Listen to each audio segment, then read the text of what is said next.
दोस्तों आज की इस वीडियो में हम लोग पढ़ेंगे अमेरिका के एक बहुत ही फेमस पोएट वॉल्ट व्हिटमैन की लिखी एक बहुत ही famous poem when lilacs last in the dooryard bloom. ये जो पोएम है दोस्तों, ये एक ट्रिब्यूट है अब्राहम लिंकन के लिए। अब्राहम लिंकन अमेरिका के राष्ट्रपति थे। इस पोएम को एलिजी की फॉर्म में लिखा गया है दोस्तों, बाकी सब मैं पोएम में बताऊंगा। चलिए शुरू करते हैं आज की हमारी वीडियो। दोस्तों ये वॉल्ट व्हिटमैन की सबसे फेमस पोएम्स में से एक है जिसको 1865 में पब्लिश करवाया गया था ड्रम टैप्स में। ये एक बहुत लंबी एलिजी है, हाँ एलिजी है जो इन्होंने अब्राहम लिंकन के लिए लिखी थी, जो कि अमेरिका के प्रेसिडेंट थे, और 16 सेक्शंस में इसको बांटा है। आप में से काफ़ी सारे बच्चों को जो भी इस वीडियो को देख रहे हैं अमेरिकन सिविल वॉर के बारे में पता होगा।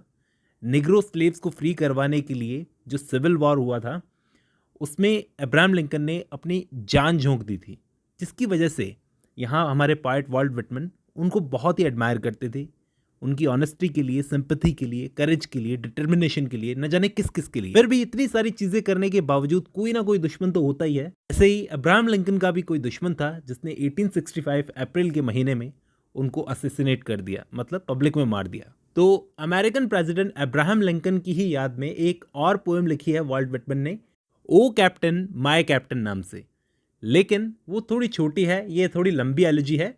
मैं इसकी समरी डिस्कस करूंगा, लाइन बाय लाइन हो नहीं पाएगा, लेकिन आपको अच्छे से समझ में आ जाएगा कि इसके अंदर वो क्या कहने की कोशिश कर रहे हैं। जैसे ही वो इस एलिजी को शुरू करते हैं, वो बोलते हैं कि अब्राहम लिंकन की डेथ जो हुई थी वो स्प्रिंग के सीजन में हुई थी। उस सीजन में जब लाइलैक एक टाइप के फ्लावर्स होते हैं दोस्तों, जो खिलते हैं सिर्फ स्प्रिंग के टाइम पर। लाइलैक ब्लूम्ड इन द डोरयार्ड, ये जो टाइटल है इसका मतलब ये है। और एक ग्रेट स्टार होता है जिसको कहते हैं वीनस। तो अप्रैल कौन सा महीना है जब अब्राहम लिंकन को मारा गया था? जब लाइलैक फ्लावर्स जो है वो खिलते हैं और वीनस जो है आसमान में चमकता है।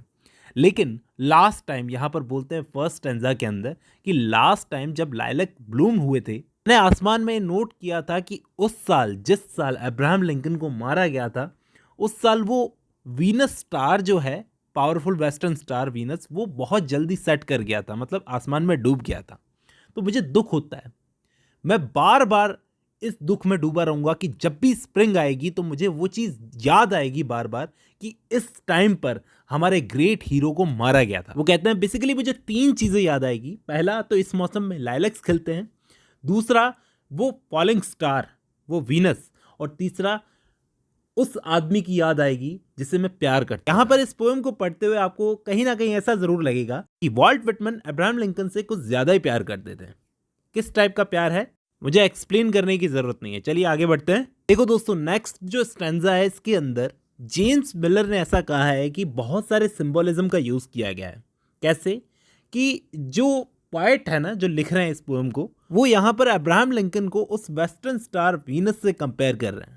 दोस्तों यहाँ पर आपको मालूम होगा कि वीनस एक ऐसा स्टार होता है जो आसमान में हमेशा एक ही जगह पर टिका रहता है, हिलता नहीं है, एक ही जगह पर रहता है। तो यहाँ पर अब्राहम लिंकन जो थे, उनकी लीडरशिप उस वीनस स्टार की तरह थी, एकदम स्ट्रांग। उनको न जाने कितने ही बादलों ने घेर के रखा था, कितनी शैडोज ऑफ नाइट्स ने घेर के रखा था, लेकिन फिर भी वो अपनी जगह पर बने रहे।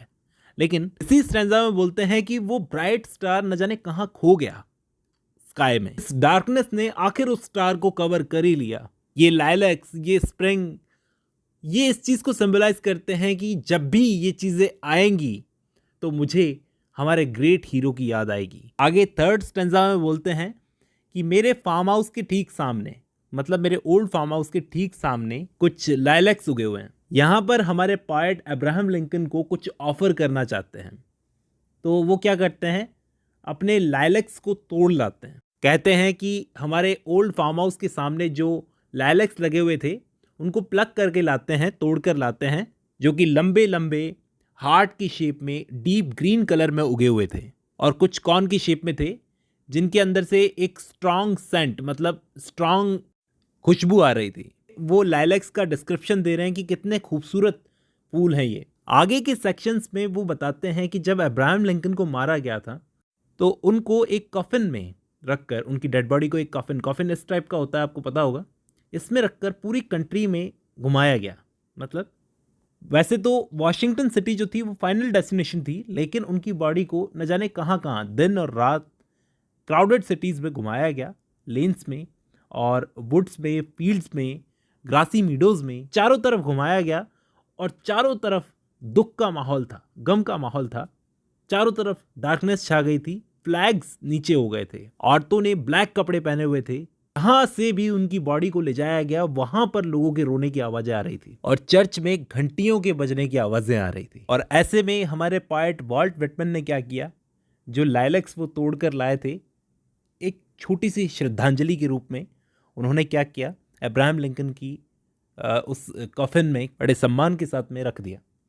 ये स्टेंजा हमें बताता है कि उस वक्त देश का माहौल क्या था। जब कैप्टन चला गया, वो स्ट्रॉन्ग स्टार जो कंट्री को गाइड कर रहा था वो डूब गया। अब क्या होगा पीछे से कंट्री का।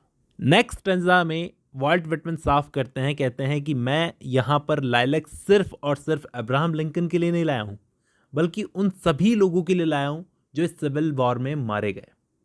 उन सब की कब्रों के लिए मैं ये लाइलैक्स फ्लावर्स लाया हूँ। यहीं पर इसी स्टेंजा में वो डेथ को सेन एंड सैक्रेड कहते हैं। क्या कहते हैं? Sen and sacred. लेकिन वो डेथ का ट्रू नेचर नहीं समझ पाते हैं, वो समझ नहीं पाते कि ये डेथ आखिर है क्या, लेकिन फिर भी वो उसको सेन और सैक्रेड बोलते हैं। दोस्तों नेक्स्ट स्टेंजा में यहाँ पर पोएट क्या बोलते हैं, उस स्टार से बात करते हैं, उस स्टार से, वीनस से बात करते हैं। कहते हैं कि अब मैं समझा कि 1 महीने पहले तुम मुझे क्या कहने की कोशिश कर रहे थे। जब मैं रात की डार्कनेस में अकेला अकेला, क्लियर डार्क नाइट में अकेला अकेला वॉक कर रहा था, तब मुझे ऐसा लगा जैसे तुम बहुत निराश हो।